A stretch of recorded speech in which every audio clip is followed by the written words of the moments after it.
না ওই যে ভক্ত রামানন্দ কি করলেন, ভগবানকে সেবা দিলেন, আর সমস্ত শিষ্যরা তারা মাধুকরী করতে গেছেন। তোমরা ভিক্ষা দাও নগরবাসী, ভিক্ষা দাও বিদায় গৌর হরি। তোমরা ভিক্ষা দাও হে নগরবাসী, আমায় ভিক্ষা দাও। তোমরা ভিক্ষা দাও গুরুদেব নির্দেশ মতো প্রতিদিন শিষ্যগণ ভিক্ষা করেন, কিন্তু ভগবান তার লীলাকে পরিপুষ্ট করার নিমিত্তে কি হলো, হঠাৎ হয়ে দেখো বান বরিশ ঘন মেঘে ছাইল, দেখো ত্রিভুবন। শিষ্যগণ বলল, গুরুদেব আজকে আমরা মাধুকরী করতে কেমন করে যাব, আমরা সবাই ফিরে এসেছি,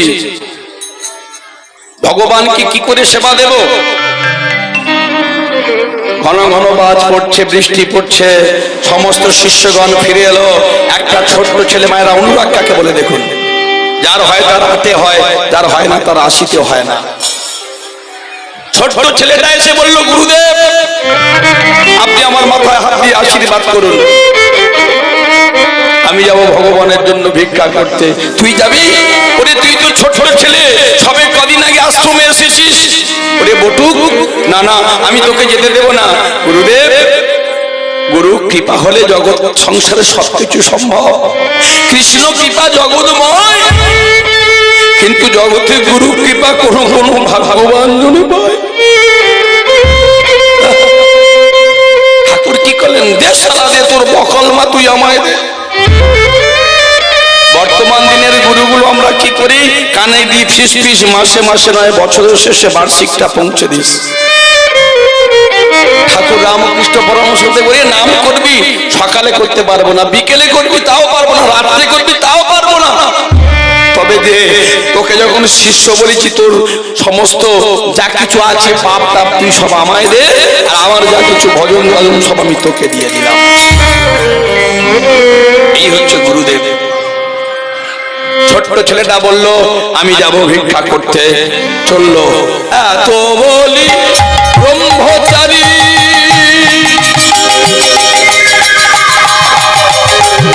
উলুধ্বনি মায়েরা উলুধ্বনি, দুয়ারে যাইয়া এত বলিব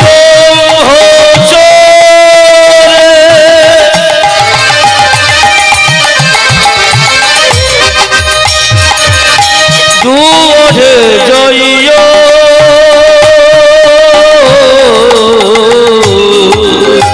গুরুর লাগি ভিক্ষা করে, কাঁদিয়া কাঁদিয়া ওই গুরুর লাগি তাই গৌর হরি হরি বল। ভিক্ষা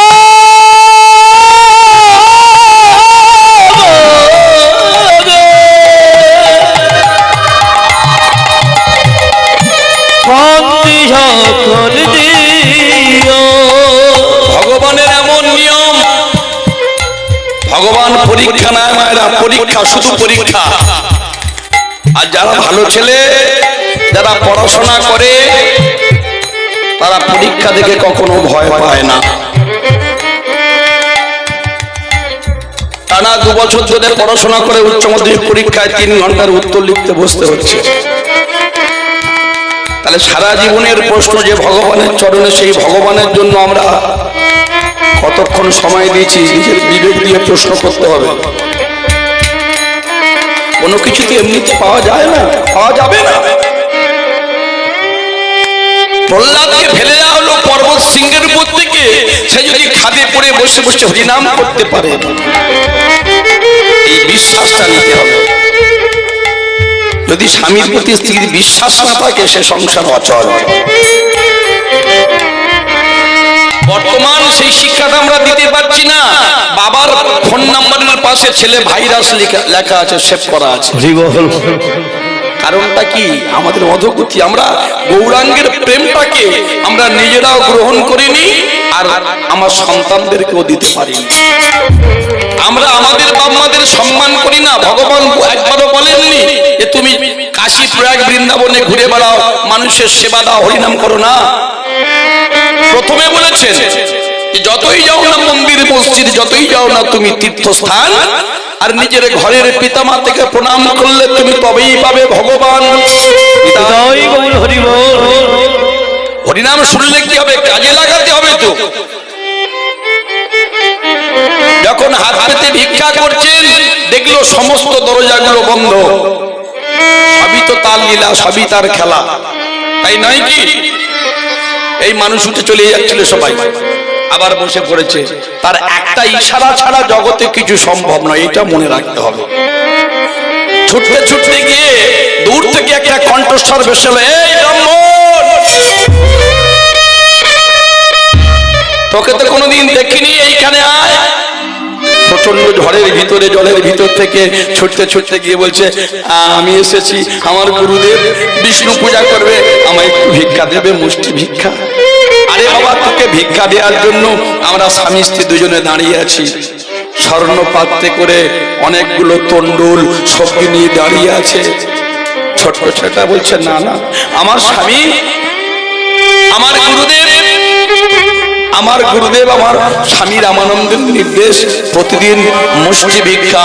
এই 4 মুঠো করলে যতটুকু চাল উঠবে একটা বাড়ি থেকে ওইটুকু গ্রহণ করতে পারবো, এর বেশি গ্রহণ করতে পারবো না। এই তুই তো বুঝিস না কিছু, সমস্ত আকাশটা এমন করে বৃষ্টি হচ্ছে, সমস্ত দরজা বন্ধ, তাহলে তুই যদি এক মুষ্টি ভিক্ষা নিয়ে যাস, তোর গুরুদেব কি করে সেবা পাবে? তোর গুরুদেব কি করে সেবা পাবে? আর তোর 100 ভাই শিষ্য তারা কি করে সেবা পাবে? তোর গুরু ভাইরা কি করে সেবা পাবে? ছোট্ট ছেলেটা বুঝতে পারলো না কথা।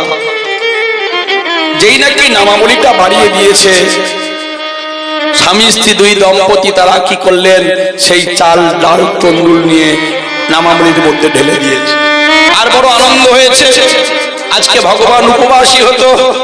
ছুটতে ছুটতে চলেছেন গুরুদেব, গুরুদেব।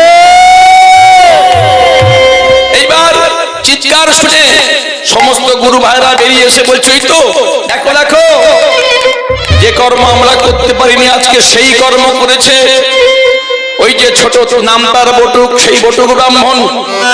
গুরুদেব বলল, আর দেরি করো না, মধ্যাহ্ন অতিবাহিত হলে ভগবানের সেবা হয় না। ভগবানের যারা আমরা সেবা করি, মায়ের একটু শুনে নেব। বাড়িতে বড় মন্দির তৈরি করে সোনার থালায় বেলা 2টোর সময় ভগবানের জন্য রসগোল্লা দিলে ভগবানের সেবা নেয় না। 10টায় খায় দেবতা, 12টায় খায় বীর, বাদ বাকি যা খায় সব অসুস্থ শরীর। বহে গেলে ক্ষুধার সময় ভালো লাগে কি সুধা দিলে? ভগবানের সেবাটা দিতে হবে দুপুর 12টার মধ্যে, যেন মনে থাকে। হরিবল। এইবার কি করলেন? সবাই মিলে রন্ধনশালায় চলে গেলেন।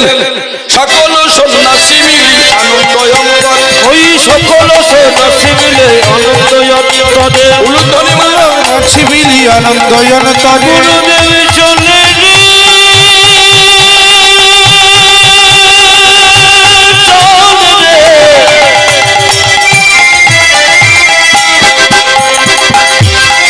সকল সন্ন্যাসী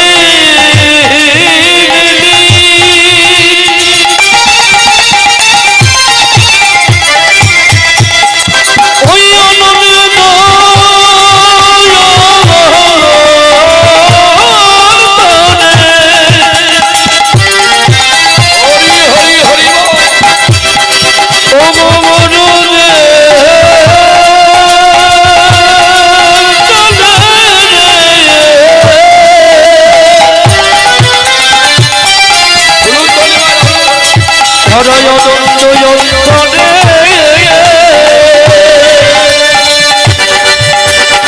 হরি সকল সন্ন্যাসী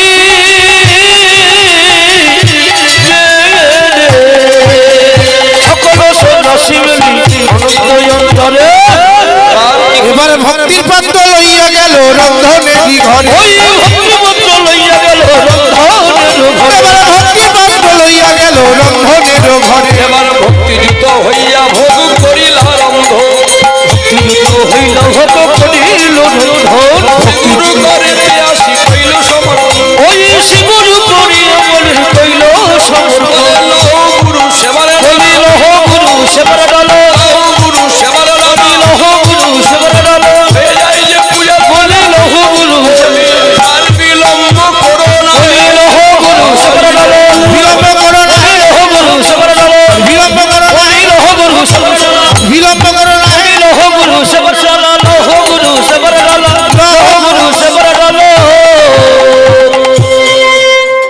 ঘন্টাকে 4 দিয়ে সবাই 4টে ভাগে ভাগ করবেন।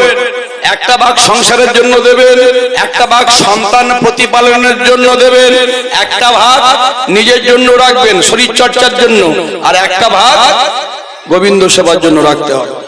সারা জীবনে যত উপার্জন করবেন সেটাও 4টে ভাগ করতে হবে। একটা ভাগ সংসার চালানোর জন্য, একটা ভাগ সন্তান মানুষ করার জন্য, একটা ভাগ আমার অসমকালের জন্য, আর একটা ভাগ গোবিন্দ সেবার জন্য। এটাই গৌর হরি বল। আর যারা বাইরে ভগবানকে ভক্তি করেন না, সেবা করেন না, অন্তত এইটুকু করবেন। বৈষ্ণব মহাজনদের কেমন সিদ্ধান্ত দেখুন, এই যে তত্ত্ব, এগুলো কি সিদ্ধান্ত? সকালে ঘুম থেকে উঠে আয়নার সামনে আগে নিজেকে দেখবেন, নিজেকে দেখে এটা দেহ বৃন্দাবন মনে করবেন, আর দেহ বৃন্দাবন মনে করে এখানে ভগবান কৃষ্ণ আছেন, সেই কৃষ্ণ মনে করে নিজের চরণে নিজে প্রণাম করবেন। কোথায় বললেন? এই যে মানব দেহ কর নিরীক্ষণ, আস্তে, এই যে মানব দেহ কর নিরীক্ষণ, 24 তত্ত্বে হয় মানব দেহেরই গঠন, পঞ্চভূত ষড়রিপু একত্র করিয়া, তার মধ্যে 10 ইন্দ্রিয় লইবে ধরিয়া, মহাভূত সহ অহংকারে আর দাও মন। এই তো 24 তত্ত্বে মানব দেহেরই গঠন, সহস্রার পদ্ম হয় সহস্রের দল, মধ্যে একটা রামেশ্বর গোলক মন্ডল, নাসামূলে দ্বিদল পদ্ম হৃদি খণ্ডে রাখি, কণ্ঠ জুড়ে 16 দল পদ্ম মাঝে বিছে রাখি, হৃদপদ্ম বিরাজিত দ্বাদশ যে দলে, কুলকুণ্ডলিনী শক্তি দেখো 10 নাভি মূলে, নাভির নিম্ন ভাগে এক সরোবর, মাগ অষ্টদল পদ্ম আছে তাহারও ভিতর, তার মধ্যে আছে নারী 3.5 কোটি, 72,000 নারী তাতে বাঁধা আছে 8টি। এই 72,000 নারীর মধ্যে 700 নারী প্রধান হয়, এই 700 নারীর মধ্যে 124 নারী তাতে শ্রেষ্ঠ হয়। এই 124 নারীর মধ্যে 32 নারী দেখো বিশ্বভুবন ভরিয়া হইল উল্লেখ্য। এই বিশ্বভুবন ভরির মাঝে দেখো নারী আছে 3, ইরা, পিঙ্গলার, সুষুম্না প্রবীণ, বাম দিকে ইরার, ডাইনে পিঙ্গলা, মধ্যিখানে সুষুম্না নারী চকাকারে রইলা। সহস্রার থেকে যে রস ঝরে পড়ে কুনারীর মধ্য দিয়া যায় যে শরীরে, ওইখান হইতে রস আবার ঊর্ধ্বমুখী হয়, সেটা গিয়ে কুলকুণ্ডলিনীর শিরে পড়ে ভাই। যদি কেউ ব্যাঙের মতো আইজিহ্বাটা উল্টো করিতে পারে, গুরু কৃপায় সেই অজবিন্দু 1 বিন্দু রস পান করিতে পারে, তার এই দেহখানা বৃন্দাবন হয়ে গেল। প্রেমানন্দে সবাই মিলে একবার হরি বল, হরি বল, হরি বল। যা আছে বিশ্ব ব্রহ্মাণ্ডে তাই আছে দেহ ভাণ্ডে। হরি বল। এই যে কুম্ভের মেলায় আমরা সবাই ছুটে গেলাম, 62 কোটি ভক্ত গিয়ে স্নান করলো, সারা বিশ্বের যত হাই প্রোফাইল সবাই এসেছিল। কিছু তো একটা আছে, যারা আমরা স্নান করেছি তারা কিছু একটা বুঝেছি। রসগোল্লার যে কি আস্বাদন যে না খেয়েছে সে অন্য কেউ বলতে পারবে না। তাহলে আরেকটা কি বৈষ্ণব মহাজন ব্যাখ্যা করে বললেন, যে সমস্ত সাধু মুনি ঋষিদের সাধারণভাবে দেখা যায় না, তারা হিমালয়ের গহ্বরে তপস্যা করে, যাদের এত বড় করে জটা, এত বড় করে নখ, হাত বেঁকে গেছে ভগবানের জন্য, যারা সপ্তাহে একটা করে ফল খায়, মাসে একটা করে ফল খায়, অনেকে লতাহারি বাতাহারি খায় না। শীতকালে সাপেরা কি খায় আমি বলছি না, বিজ্ঞান বলছে। তাহলে একটা বিন্দু আছে, সেই বিন্দু পান করে যোগী মুনি ঋষিরা বেঁচে থাকে। যেমন করে তৈল গোস্বামী, বামা খ্যাপা 350 বছর বেঁচে ছিলেন তৈল গোস্বামী। তাহলে ভজন পদ্ধতি আছে, জানতে হবে। শুধু বাইরে থেকে দেখে যুক্তি দেখালে হবে না, এর মধ্যে যুক্তি আছে। হরিবল মায়েরা, তাহলে আমরা গিয়ে স্নান করছি কেন? যেসব সাধুকে মাত করো অবহেলা, উস্কো ক্ষমতা হয়ে প্রবালা। সাধু দর্শন করলে মানুষের মুক্তি লাভ হয়, মোক্ষ লাভ হয়। আর যারা গিয়ে ত্রিবেণী সঙ্গমে গঙ্গা যমুনা সরস্বতীতে ডুবেছে, ওই ভক্তদের ভক্তির প্রেমটা কিঞ্চিত কিঞ্চিত করে এই সমস্ত গৃহী মানুষরা লাভ করেছে। হৃদয় গৌর হরি হরি বল। এইবার কি করলেন? ভগবানের চরণে ডালা নিবেদন করেছেন। হরি বল। ভক্তমণ্ডলী, ভক্তিমতী মায়েরা, সবাই মিলে উলুধ্বনি শঙ্খধ্বনি হরিধ্বনি সবাই মিলে হরি বল সবাই মিলে দুহাত তুলে বলে রে হরি না পূর্বের তোর সকল মনস্কার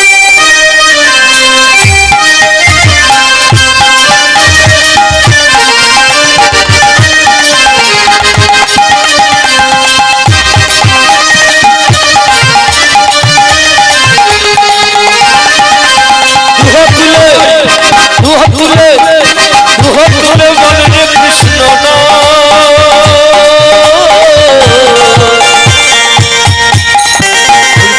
সকল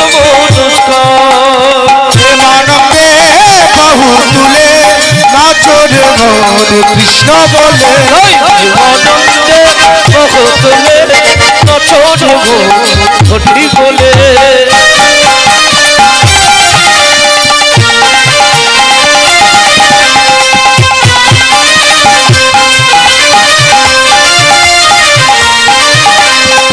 বলে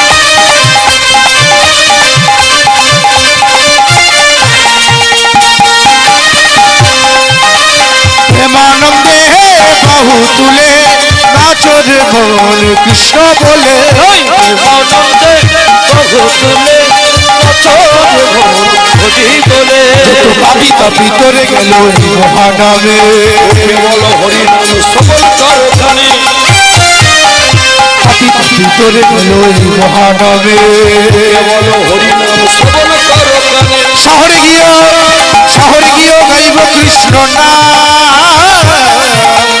হবে যে বৃন্দাবন ধাম আনন্দে বহু তুলে নচর হরি বলে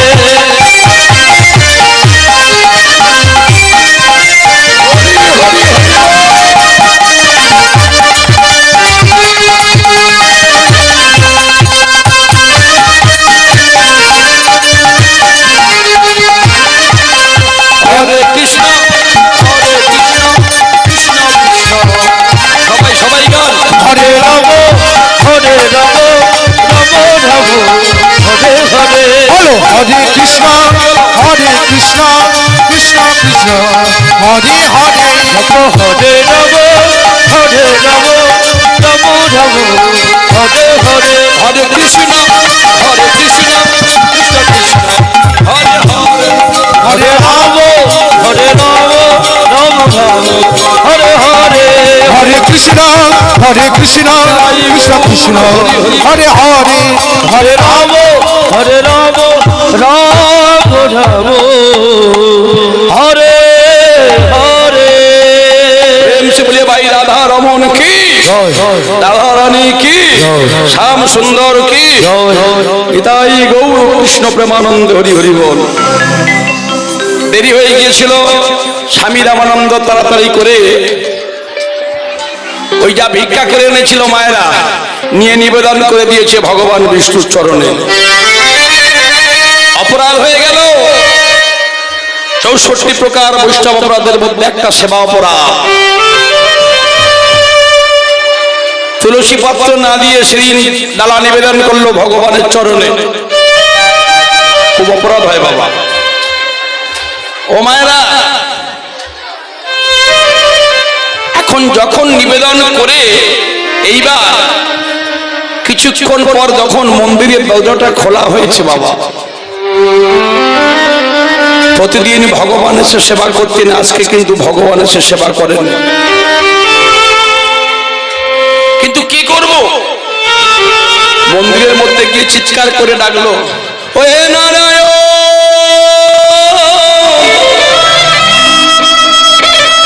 ও হে মধুসূদন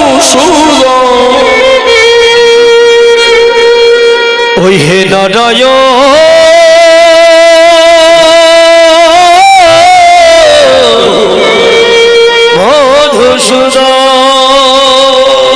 প্রভু তুই কেন আজকে এলে না প্রতিদিন আমি তোমার চরণে ভোগের ডালা নিবেদন করে আমি তোমার মহামন্ত্র নাম জপ করি আমি বুঝতে পারি তুমি সেবা করছো কিন্তু আজকে তো তুমি এলে না প্রভু কি অন্যায় করেছি, কি অপরাধ করেছি বলো প্রভু।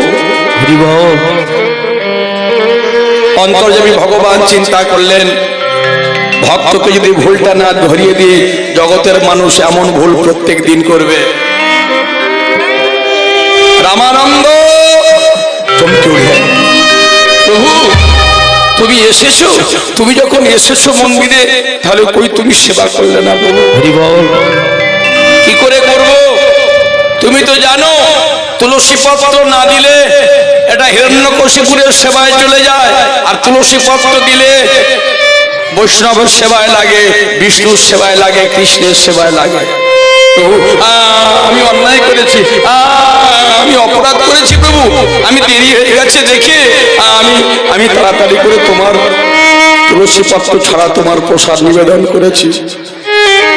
শোনো রামানন্দ, প্রতিদিন আমার চরণে যে দ্বারা নিবেদন করে তুমি করো, করতে 5 বাড়ির 5 রকম চাল সেই ফুটিয়ে সিদ্ধ করে তুমি আমার চরণে নিবেদন করতে। হরি বল। ভালো করে তাকিয়ে দেখো তো রামানন্দ, আজকে কি সেই 5 বাড়ির চাল তুমি আমার অন্নপ্রসাদ তৈরি করেছো?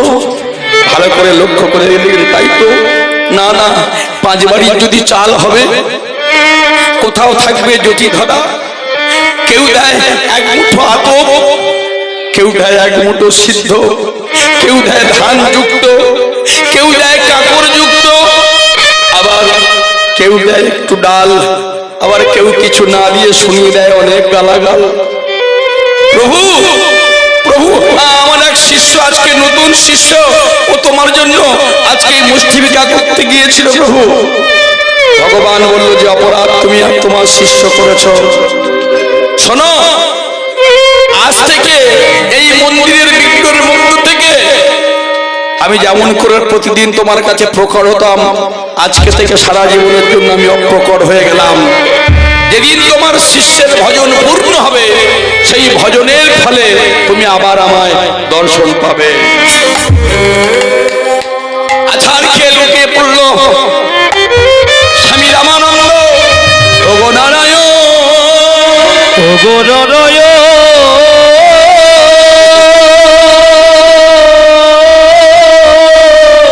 জানো প্রভু এই নামের মালা নিয়ে ওগো নারায়ণ,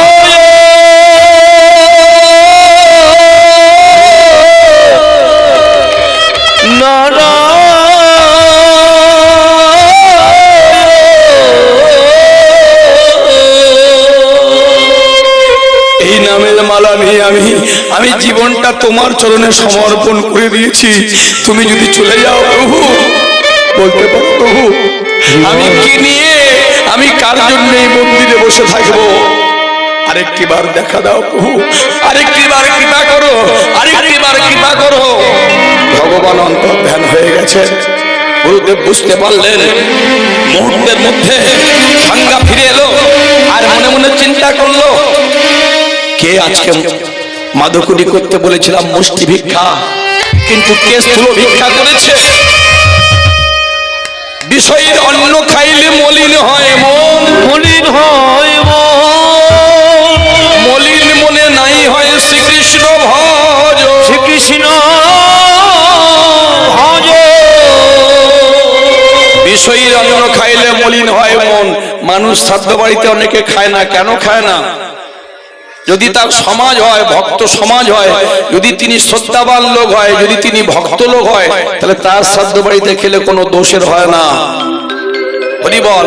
আর যদি সেই ব্যক্তি অসৎ হন, সেই ব্যক্তি চরিত্রহীন হন, সেই ব্যক্তি যদি ভগবানকে না সেবা পূজা না করে থাকেন, তাহলে তার পাপের 1/3 3 ভাগের 1 ভাগ আপনাকে অজান্তই অন্ন গ্রহণ করলে চলে আসবে। এটাই গৌর হরি হরি হরি বল।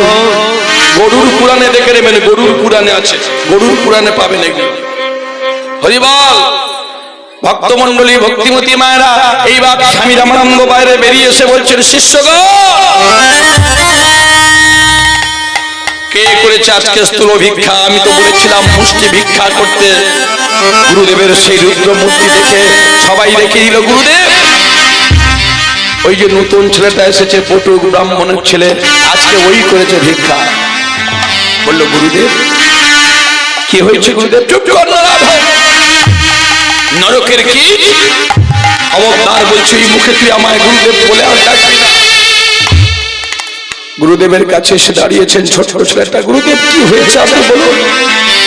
ওরে আমার সংকল্প ছিল যতদিন আমার এই দেহে প্রাণ থাকবে মুষ্টি ভিক্ষা করে ভগবানের সেবা লাগাবো, ভোগ লাগাবো। তুই নাকি আজকে একটা বাড়ি থেকে এতগুলো যারা বিষয়ী মানুষ তাদের থেকে অন্ন নিয়ে এসেছিস, আর সেই অন্ন ভগবানকে নিবেদন করেছি। তাহলে তুলসী পত্র ছাড়া ভগবানের জন্য জগৎ সংসারে আমি সবকিছু ত্যাগ করেছি। সেই ভগবান যদি আমায় ত্যাগ করে চলে যায়, বলতে পারিস আমার জীবনে বেঁচে কাজ কি? ছোট্ট ছোট বলছে গুরুদেব আমি করেছি আমার গুরু ভাইদের কথা ভেবে, আমি করেছি আপনার কথা ভেবে। চুপ কর নরাধম, অন্যায় তুই করেছিস, অপরাধ তুই করেছিস। আমি স্বামী রামানন্দ যজ্ঞসূত্র স্পর্শ করে আমি তোকে দিলাম অভিশাপ। হ্যাঁ হ্যাঁ, আজ হতে এক পক্ষকালের মধ্যে বেতনকাল মৃত্যু। সন্ধ্যে নরাধম, শুধু মৃত্যু নয়, মৃত্যুর পর জগতের সব থেকে নিচু কুল, জগতের সব থেকে ঘৃণিত কুল, জগতের সব থেকে লাঞ্ছিত কুল, সেই চর্মকার কুলে তোর জন্ম হবে।